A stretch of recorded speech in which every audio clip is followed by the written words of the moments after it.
Hola amigos, muy buena tarde. Tengan todos ustedes un enorme placer saludarlos en este su espacio, Voces del Periodista, de la titular del mismo, la licenciada Celeste Sáenz de Miera, quien nos impide mandarles un saludo muy afectuoso y con todo el placer del mundo los saludamos en esta tarde hermosísima para hablar de diferentes temas de la agenda nacional que se han venido acumulando, una dinámica de hechos y de acontecimientos que definitivamente están marcando, dirían los conocedores en la materia, algo así como los cimientos de la cuarta transformación, y los que pedían acción, los que querían ver en qué era esa gran consigna y ese gran lema de campaña para ir limpiando a nuestro país de corrupción, los que estaban acostumbrados a golpes espectaculares, pues en esta ocasión no lo son tanto como en la profundidad que esto lleva consigo y lo que se ha ido acumulando, como decía hace un instante. Primero, en la situación de la renuncia del secretario entonces de Hacienda y Crédito Público, la designación de un hombre muy cercano y plenamente identificado con la visión económica social del presidente Andrés Manuel López Obrador, y posteriormente la detención que se dio en un conocido centro de consumo o un restaurante de este abogado famosísimo, el abogado de personajes muy clásicos, entre ellos el señor Carlos Romero de Champs. Obviamente dentro del debido proceso y como lo marca precisamente la ley, estaremos observando y seguiremos viendo cómo se van dando las cosas, las investigaciones, esta red de complicidades que fue durante muchos años señalada durante esos 18 años de búsqueda de la presidencia de la República del licenciado Andrés Manuel López Obrador, y en donde por supuesto vimos la manera en que se iban consolidando todos estos grandes andamiajes económicos, obviamente amarrados y consolidados con la enorme corrupción y la complicidad entre los actores oficiales y los actores financieros y los empresarios coludidos en una gran mafia que fue llevando a convertir, lo hemos dicho hasta el cansancio, el servicio público de la República como un gran negocio. La oportunidad de saquear, la oportunidad de enriquecerse faraónicamente, e incluso, fíjese amigo que me escucha, amigos que nos escuchan, radioescuchas, a superar la danza de la corrupción y de los miles de millones de dólares que significó durante casi 12 o 14 años los grandes excedentes petroleros que en el 2000 empezaron a repuntar maravillosamente hasta llegar a grados increíbles, 110, 115 dólares el barril de petróleo, y por supuesto esto significando una enorme cantidad de miles y miles de millones de dólares que ingresaban en forma directa. Esto sin tomar en cuenta las acciones delictivas de lo que es el huachicol, que hoy también ahí sigue el combate directo y contundente, y ni qué decir el huachicol visible en tierra y el demoledor y tremendamente demoledor que se daba en el mar, ahí en la zona de producción, de exploración y producción petrolera, en el manto Cantarell, el manto que por cierto se acaba de celebrar en Campeche los 40 años de la supuesta explotación petrolera, son más años por supuesto, y en donde se sigue manteniendo y homenajeando a el nombre de Rudecindo Cantarell, aunque nosotros hicimos ya un reportaje con la licenciada Celeste Sáenz de Miera y posteriormente publicado en Voces del Periodista, donde su segunda esposa, en su segunda familia, quedó en el total desamparo allá en Isla del Carmen, en la zona de Isla Guada, en una de las pasajes de historia y uno de los pasajes más dolorosos que pueda tener la vida de un ser humano, un hombre pescador con una condición económica solvente como era desempeñarse en esta actividad, el cual iba no solo a denunciar a estos chapopoteros, sino también el daño que le llegaban a causar a sus redes constantemente pescando en esa zona de la Isla del Carmen. Bueno, esa familia abandonada a su suerte, y cuando vemos esos contrastes tan demoledores, excesos de recursos multimegamillonarios en paraísos fiscales, con toda una gran estructura financiera que se fue tejiendo finamente, con todas esas redes que hoy están siendo sacudidas ante toda esta serie de hechos y denuncias y fijaciones muy claras y posiciones muy claras del presidente de la República, a quienes siguen escépticos de que la Cuarta Transformación fue mera demagogia, y que la postura de ir a fondo con todo lo que significa y todo lo que representa las complicidades y la impunidad se iban a terminar, y se iban a revisar y se iban a buscar todos y cada uno de los conceptos, criterios y hechos que se fueron consumando en este sentido. Escuchábamos en el anterior un programa de voces del periodista de la licenciada Celeste Sáenz de Miera, el maestro Paco Rodríguez, Francisco Rodríguez y el maestro Juan Bautista, en donde se hacía un análisis también de esta detención, que es hoy un caso sonadísimo, que en todo el trayecto de la semana y de estos días ha causado furor, y en ese análisis llegó a vincularse a este abogado, a Collado, como uno de sus tantos clientes, Amado Ñáñez. Esto obviamente tendrá un gran impacto en lo que allá en la isla del Carmen, en la zona de actividad petrolera, que espera repuntar en su nueva etapa de exploración y de reactivación en la producción, que es uno de los de las tareas más importantes que se ha fijado el actual gobierno y que tiene prioridad por parte del presidente de México, pues que ojalá estas detenciones pues sigan dando vuelta y sigan desdoblándose, para que este asunto de oceanografía de Amado Ñáñez, su cliente, pues pueda ir desdoblándose, como si fuera esto una especie de un copo de nieve que ha caído y que viene adquiriendo dimensiones extraordinarias para convertirse en una luz, pero una luz de justicia, una luz que se lleve por delante estas estructuras financieras delictivas finamente orquestadas, y en donde la justicia se acabe esa circunstancia de que se queman las juntas de conciliación y arbitraje, de que no se pueden ejecutar las órdenes del juez, y sobre todo también pues que se pueda tocar a la puerta de la justicia a un personaje que dentro del poder judicial, y no tanto del poder judicial, o sea, un juez, como es el caso del juez Consuelo, que ha aparecido y se ha hecho famoso como un juez predilecto en la ejecución hacia todo lo que sea derechos laborales, sindicales, y lo conocimos en primera instancia durante el gobierno de Felipe Calderón Hinojosa, cuando después de un partido de fútbol de la selección nacional vino el asalto a la compañía de Luz y Fuerza, y se buscó despojar la existencia del control del sindicato de electricistas, y también la desaparición de la compañía de Luz y Fuerza, cuando el fondo, todo el mundo lo supo y todo el mundo lo sabía, era tener el control total y pleno de la conducción de las red de comunicación, esa red óptica, de fibra óptica se llama, fibra óptica, que a una televisora conocida como Televisa pues le importaba mucho, y tenía una gran importancia para los negocios de transmisión, para los negocios de televisión por pago, por consumo de lo que ahora tenemos como uno de los tantos negocios de comunicaciones, y por supuesto toda esta infraestructura la cual contaba la compañía de Luz y Fuerza y el sindicato de trabajadores electricistas, pues de un golpe espectacular de intolerancia y de prepotencia en el poder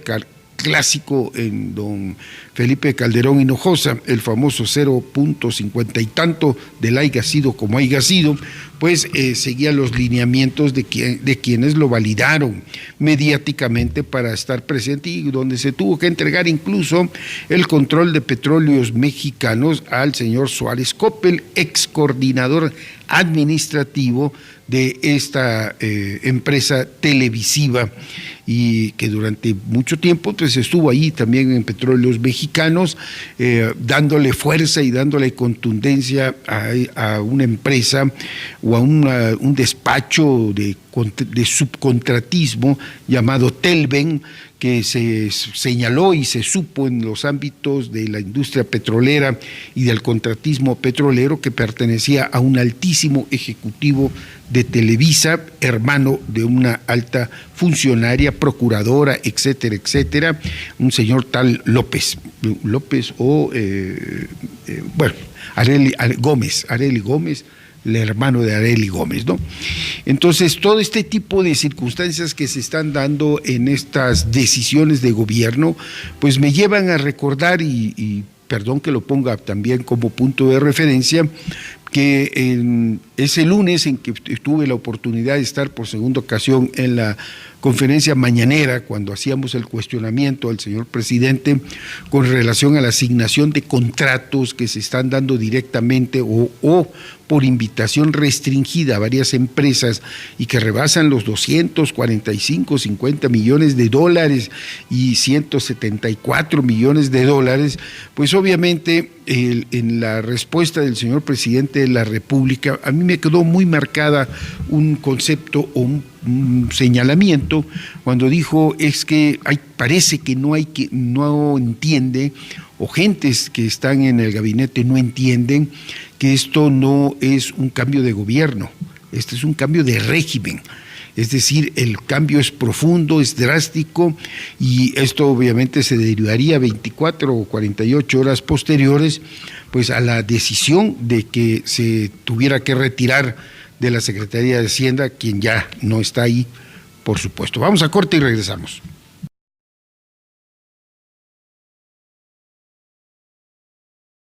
Así es, amigos, estamos de vuelta en su programa Voces del Periodista. Le agradecemos mucho a todos los que en este momento nos escuchan. En toda la República, no había yo dado señalado las repetidoras de Organización Editorial Mexicana, la Radio Turquesa en la Joya del Caribe, la Nueva República, la Pantera, en fin, a los que están en el hashtag Voces del Periodista, pues muchas gracias por seguir en su programa de la licenciada Celeste Sáenz de Miera. Y bueno, comentábamos precisamente ese señalamiento y los hechos que se fueron derivando posteriormente, en donde efectivamente analistas políticos, conocedores del aspecto financiero, han sido muy claros al señalar, y el propio presidente de la República al hacer el cuestionamiento directo, como acostumbra y como es su estilo, de decir que pues el proyecto económico o el plan económico del país más parecía haberse estructurado por parte de Agustín Carstens o de José Antonio Mit Curibreña, o quizás ya yéndonos más a fondo, hasta directamente salido de IMI, donde se marcaban las políticas económicas de Vicente, bueno, no tanto de Vicente Fox, porque ahí todavía tuvo el control de Gil Díaz, pero sí posteriormente desde Ernesto Cordero Arroyo a los sucesivos. Esta situación pues es clara, y así se tiene que entender en cada uno de las trincheras y en las posiciones que corresponde al gabinete. Quienes no terminan de entender que esto no es una situación de postura y de pose y de simulación, sino algo verdaderamente serio, con profunda convicción de llevarse a cabo y con la completa y total decisión de no ceder a ningún amigo, sea quien sea, y se trate de quien se trate, incluso familiar. Y por eso también hay que rescatar esa carta que habría enviado anteriormente el presidente Andrés Manuel López Obrador a todos los funcionarios. Sigue habiendo esa idea de que esto es mera simulación. Yo creo que a estas alturas ya deberá tenerse muy claro que las cosas no son así. Esto también debe entenderse por parte de los delegados federales que están en todas las entidades de la República y han sido señalados varios de ellos de estar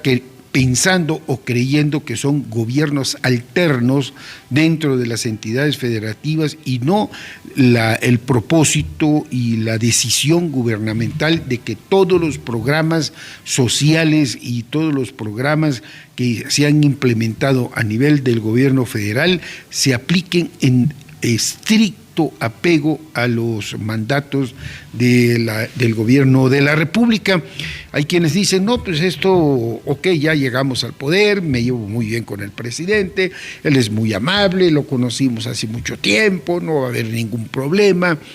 Acuérdense que así tipo aquellos criterios, no, la ley es para los güeyes del compadre, a nosotros no nos va a tocar, llegamos a gobernar. No ha faltado quienes incluso pudieran tener la idea de que es un quítate tú, que estuviste explotando, saqueando a la nación durante los últimos 30 años, porque ya llegué yo a ver cuántos años voy a hacerlo. Ahí es donde está la equivocación y ahí es donde no se ha terminado de tener claridad hacia dónde va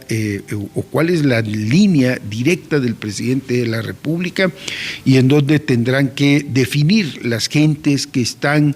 y que fueron y que tienen un cargo en el gabinete o en el gabinete ampliado, o se dedican a trabajar, a entregarle resultados en cada uno de los ámbitos a la sociedad mexicana, a la nueva cultura de rendición de cuentas. Esto también es importante. Los gobernadores, los diputados ya estaban muy acostumbrados a que simplemente se informaba lo que se tenía que informar y teniendo incluso vínculos o acuerdos y contratos de publicidad y todo ese tipo de dádivas, pues los medios informativos formaban un gran bloque y se daba a conocer lo que se tenía que dar a conocer y cualquier tipo de inconformidad pues simplemente quedaba aplastada o en la ignorancia total sin posibilidades de trascender. Hoy las benditas redes sociales han cambiado las reglas del juego. Lo que está sucediendo en el momento se conoce, en el momento se transmite, se enteran al otro lado del hemisferio y los poderes periodísticos y los poderes que dejaron de tener esa mística de información y que se convirtieron incluso en órganos de linchamiento como lo vivimos hace muchos años en Campeche, con el famoso diario de Campeche que tenía el señor Carlos Castillo Peraza y su pequeño saltamontes, el señor Felipe Calderón Hinojosa, todos coordinados por lo que es el Diario de Yucatán, el grupo Menéndez y todos estos grupos muy radicales en materia de posición ideológica, por supuesto respetables, pues ya esto ya no funciona. Esto ya no es factible, ya no hay ese acotamiento a la libertad de expresión y el presidente también ha sido muy claro y lo volvió a repetir y lo repite cuantas oportunidades hay y se tiene. Tendrá y deberá y se mantendrá un respeto irrestricto a la libertad de expresión. Se acabaron los acosos, se acabaron las persecuciones, se acabaron ojalá se acaben los crímenes también, eso vamos a ver que operen bien los mecanismos y que se castigue, que se llegue a fondo, que la Fiscalía General de la República haga las investigaciones correspondientes y ya ese gran cúmulo de periodistas y defensores de derechos humanos que forman un expediente amplísimo de impunidad también empiece a tener resultados y se empiece a saber no solo quienes ejecutaron las manos, los dedos que jalan el gatillo, pero quienes hicieron que se movieran esos dedos, ¿no? No solo el ejecutor, el que llega a cumplir una orden quizás por su formación moral, por cualquier lo que usted guste y mande, pero quién fue el que estructura la acción, quien planea el acto y quien finalmente busca beneficiarse acallando a la libertad de expresión. Este es un panorama que parece que todavía no le cae el 20 a muchos. Este es algo que incluso dentro del propio partido en el gobierno, ese partido que arrolló o que se subió en el liderazgo arrollador del licenciado Andrés Manuel López Obrador, muchos de estas gentes infiltradas en la campaña, aceptadas en la campaña, participantes en la campaña y beneficiarias en la campaña, pues hoy deberán ir entendiendo que se les dio el paso y la oportunidad para consolidar una supuesta acción de arrepentimiento y de corrección y de visión de integrarse a un cambio drástico del país, pero si esta actitud fue mera demagogia u oportunismo político, pues tendrán que irse yendo como se han estado yendo uno por uno los últimas gentes que han salido del gabinete, sintiéndose que son factores de gobernabilidad o creyendo que una postura de ellos es lo suficientemente fuerte o tienen la suficientemente presencia o liderazgo pues para someter al presidente de la República. Y esto viene, por supuesto, después de ver a un Vicente Fox Quesada que en el proceso del 2000 pues llega a la presidencia de la República mediante acuerdos inconfesables, aceptando una serie de condiciones, como mantener el Estado Mayor presidencial, como no seguir y no modificar absolutamente ninguna letra en la materia financiera. Por eso fue Gil Díaz el secretario de Hacienda y Crédito Público sin ningún problema a los 6 años, y también no tocar absolutamente a ningún exgobernador o a ningún gobernador de la dictadura perfecta. Y esto ante primero la renuncia que hizo Ernesto Zedillo Ponce de León, marcando la sana distancia de lo que era su partido con los gobernadores de su partido, y posteriormente este control político, económico y financiero que se dio con Vicente Fox Quesada, pues consolidaría los cacicazgos estatales en esas nomenclaturas que le jugaron al PRI, al PAN, al Partido Popular, al Partido PANAL, al Partido Nueva Alianza, bueno, a todo ese gran abanico de simulación, casi un carnaval, en donde llegaron a haber casos donde habían familias completas ocupando cargos de diferentes índoles bajo diferentes banderas y comían en la misma mesa, y ellos muy jocosa y pícaramente, la picardía política, decían: es que en esta familia se respeta la pluralidad, pero sobre todo pues se goza de las nóminas gubernamentales en todos los niveles y en todas las instancias. Toda esa serie de estructuraciones y toda esa serie de aspectos pues chocaron en las urnas, chocaron con la votación, con la demoledora votación de la ciudadanía y con el triunfo abrumador de Andrés Manuel López Obrador. Pero esto no significa que ya encaramados en la cuarta transformación, pues vengan en calidad de parásitos o pirógenos para tratar de causar el mayor daño posible, o que en un momento determinado crean o consideren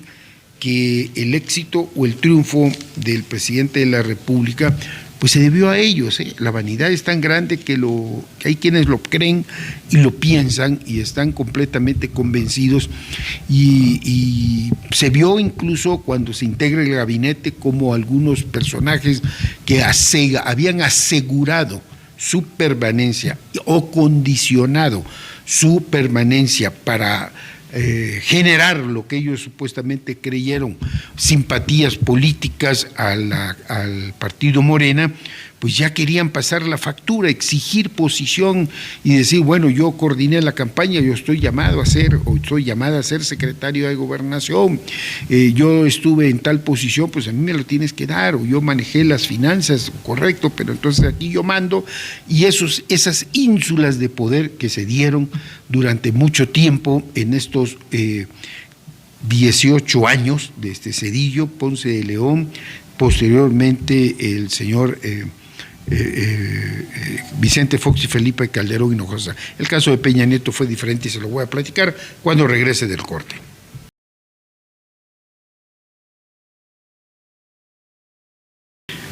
Regresamos, amigos, en su programa Voces del Periodista. Estamos haciendo pues, un recorrido y tratando de que los vinculemos a los acontecimientos para que vayamos entendiendo cuál es la forma y el fondo y en dónde está la gran diferencia de lo que ha sido estos últimos 3, 4 gobiernos federales y en dónde empieza esta cuarta transformación. Quienes lo repiten simplemente porque parece que fuera una moda y por una parte, y los que hoy ya están en aparicamiento total porque las cosas no han funcionado como ellos pensaron que iba a funcionar y que al rato un poquito de estridencia o un poquito de escándalo internacional con sus socios, sus modis y sus calificadoras y todo ese tipo de grupos de Pandora, de hacer escándalos, se va a caer la economía, va a haber fugas grandísimas de dinero, va a pasar esto, o sea, los agoreros de la catástrofe pues han visto que no ha funcionado el chantaje global. Entonces hoy pues empiezan a sentir terror porque, por ejemplo, después de que el señor Enrique Peña Nieto logra primero conformar el Pacto por México, que en su verdadera esencia debió haberse llamado el Pacto contra México, para llevar a cabo las reformas estructurales, pues fue una gran fiesta de privatizaciones, de modificaciones legales, en donde el modelo económico neoliberal y por supuesto la rapiña que se estaba dando en materia económica, pues fue una gran pachanga, ¿no? Esto seguido, por supuesto, en la ya establecida cogobernabilidad que se había construido cuando se comete el asesinato de Luis Donaldo Colosio, se da el destape con un video por parte del señor Manlio Fabio Beltrones, que aquí hago un alto en el camino,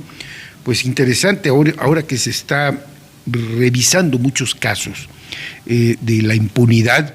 Nunca ha habido una explicación verdaderamente a fondo. ¿Qué hacía el gobernador de Sonora en Baja California, en Lomas Taurinas, en el momento en que es asesinado el señor Luis Donaldo Colosio, en un estado que no era el de él? ¿Qué pasó? ¿Por qué el señor Rufo Appel, que era el gobernador del estado de Baja California, jamás intervino en este hecho que fue un crimen del fuero común, porque fue en su comunidad? El señor era un candidato de un partido político, pero no fue un asunto federal.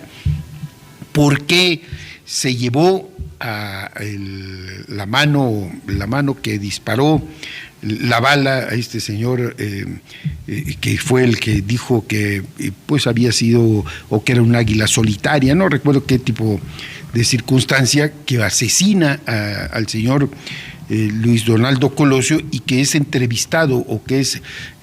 recibe la información inmediata por intervención de este señor Manlio Fabio Beltrone? Entonces, ahí hay muchas cosas que no se clarifican, y después el activismo de ser ese gobernador de Sonora el que lleva el video destape en el intento de rebeldía que se da de la clase política que seguía a Luis Donaldo Colosio. Ellos al ver muerto a su candidato, pues querían, por supuesto, no perder el privilegio, ya que muchos de ellos ya hasta se sentían integrantes del gabinete, y entonces hubo un intento de madruguete a través de los fax. A lo mejor las nuevas generaciones, los denominados millennials, entonces dice, ¿y eso qué es? El fax es un aparatito donde se metía un escrito, y en los teléfonos de cada lugar a donde se marcaba llegaba el escrito a través de su teléfono. Iba muy lentecito, pero era efectivo. Entonces, a través de fax se estuvieron mandando desde el Comité Ejecutivo Nacional del PRI a todos los comités estatales para que en el lapso en que estaba la tragedia y todo el impacto que causó la muerte de Luis Donaldo Colosio, pues se diera una segunda nominación. El maestro Manuel Camacho Solís, involucrado en la actividad de lo de la pacificación en Chiapas y todo lo que esto había derivado en la afectación de la campaña, prácticamente había quedado nulificado, y entonces los seguidores del señor Luis Donaldo Colosio quisieron imponer, o al menos esa era su intención, a un político de Querétaro, ahorita que estamos hablando precisamente, y se ha hablado mucho de Querétaro, a Fernando Ortiz Arana. Esto finalmente se cancela, no camina, sale la nominación de el señor Zedillo, y de ahí se viene toda la cámara. Bueno, pues esta circunstancia de Zedillo y de lo que posteriormente a la toma de posesión y del error de diciembre y toda la demás crisis, genera un poder verdaderamente impresionante de los gobernadores en cada estado. Esa línea que existía del presidente de la República a las entidades del propio Pacto Federal, una orden del presidente se acataba, no es como ahora que el presidente le ordena, por ejemplo, al director general de Pemex, desde aquel lunes que estuvimos en la mañanera, que entregue la información de los contratos que le dimos a conocer y que hasta el momento pues no lo ha hecho. En aquel entonces una orden presidencial era una orden que se acataba y totalmente por parte de los gobernadores o por los diputados federales o los secretarios de Estado, y ni qué decir por los que eran el gabinete ampliado. Esto no sucedió. Entonces los gobernadores adquieren un poder de tal magnitud que los intentos de intervenir en las sucesiones estatales, pues se enteraba el presidente de la República quiénes iban a ser los próximos gobernadores en cada entidad, y porque había un poder paralelo que era Manlio Fabio Beltrones, Emilio Gamboa, Emilio Chaufet, todo este grupito que llegaron a dominar el poder legislativo, como lo hicieron a partir precisamente del triunfo de Vicente Fox Quesada posteriormente, cuando Francisco Labastida es nominado candidato a la presidencia de la República, y bajo las presiones políticas y la confrontación con Roberto Madrazo Pintado cede las candidaturas para que toda la nomenclatura política lo acepte, y finalmente pues todos sabemos que fue derrotado. Es decir, en el último momento pues Ernesto Zedillo sabía perfectamente que la sucesión ya no estaba en sus manos, el próximo gobierno iba a estar totalmente fuera de su control, por la simple y sencilla razón de que quien iba a gobernar este país iba a ser esa nomenclatura legislativa estructurada por el maestro Jan González, el mismo que, por cierto, convoca a todos los gobernadores, exgobernadores, diputados, exdiputados, exsenadores en aquellos desplegados de la prensa nacional que salieron de la antigua Secretaría de Agricultura, allá por Reforma, y en las oficinas donde despachó como secretario don Carlos Jan. Toda esta circunstancia pues fueron creando la idea, y además se consolidó con Fox, un Fox que se dedicó a pachanguear, un Fox que se dedicó a divertirse con su familia, a dejar que los niños de su esposa, finalmente su esposa con padrino de ascendencia española, primer ministro, qué categoría de boda, José María Aznar, pues traficaran influencias, regalaran contratos, consiguieran dádivas, moches, en fin, toda esta locura en esa etapa verdaderamente colosal de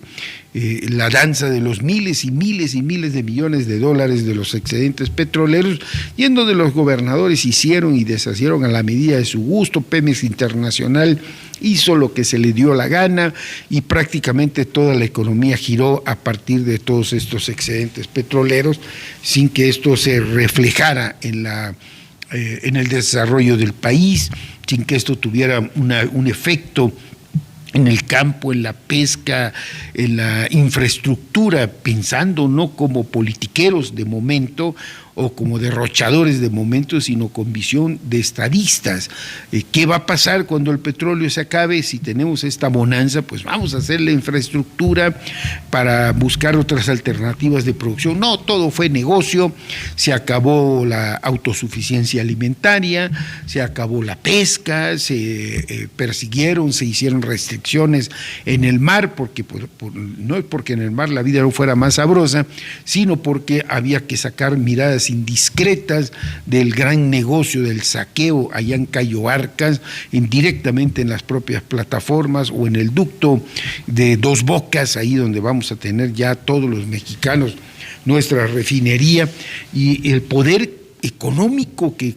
consolidaron estas gentes fue verdaderamente magnífico, y obviamente el poder político. En el 2006, las circunstancias, la decepción de un personaje atrofiado que lo sigue siendo, la falta de respuesta, cómo olvidar, y esto sí hay que recordarlo, y no porque nos abochorne el haber caído como ingenuos cuando decía Fox que iba a patear a las víboras negras, a las tepocatas, a todas las alimañas, que todos los mexicanos iban a tener changarro y bocho, y que la economía iba a ser diferente, que su gabinete iba a estar conformado por los hombres y las mujeres más capaces, con una calificación de casi genios en cada una de las posiciones correspondientes. Pues todo fue un montaje, todo fue un verdadero show, una cara en aquellas épocas de palillo, y finalmente la decepción de la ciudadanía, lo único que derivó fue un hartazgo, y en el 2006 la elección fue uno de los fraudes más grandes en la historia democrática de este país, cuando fue despojado de su contundente triunfo el licenciado Andrés Manuel López Obrador, gracias a esas alianzas que se habían conformado después del asesinato de Colosio, el PRIAM-PANAL. Vamos a corte y regresamos.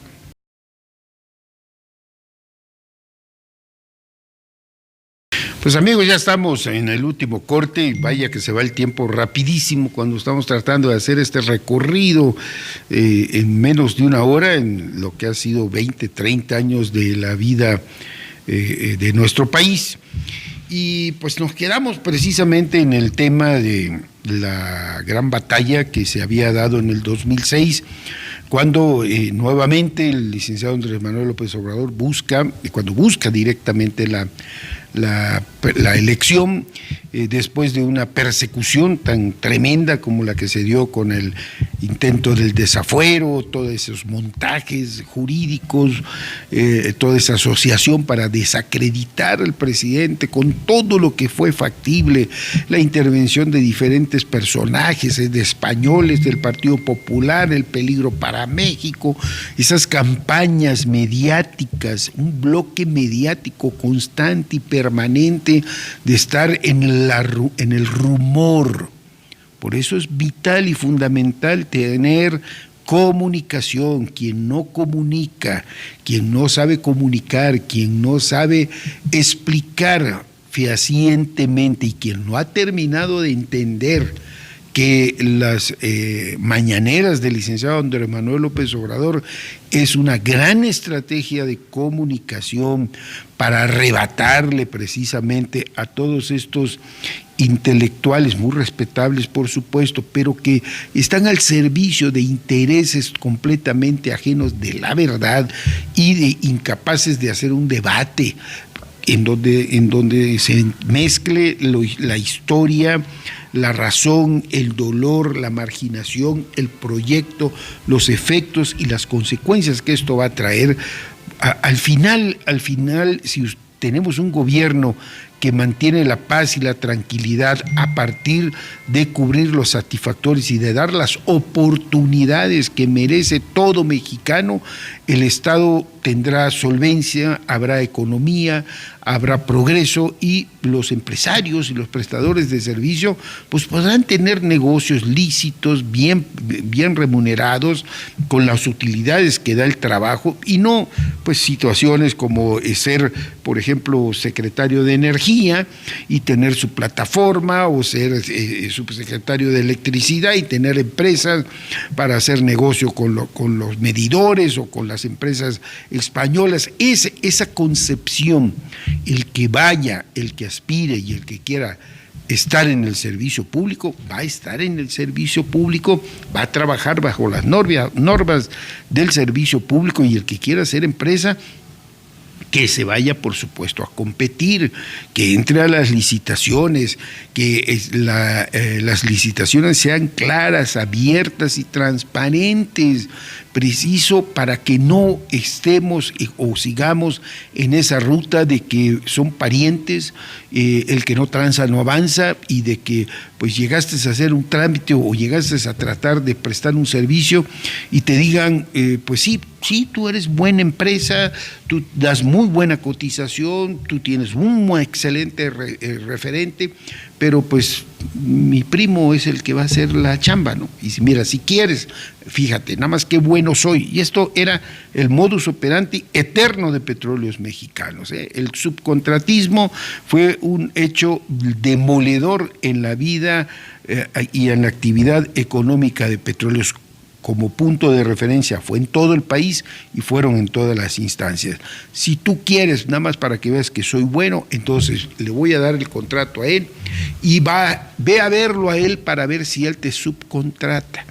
Y ese era el juego de los moches, a llegar al punto en que una obra que requería, para hacerse adecuadamente, por decir nada más como ejemplo, 100 millones de pesos o de dólares, pues se terminaba haciendo con $500,000 de pesos o de dólares, y era nada más para la foto, porque todo se había ido en moches y en trámites. Entonces, ¿cómo íbamos a tener calidad? ¿Cómo íbamos a tener productividad? ¿Cómo íbamos a tener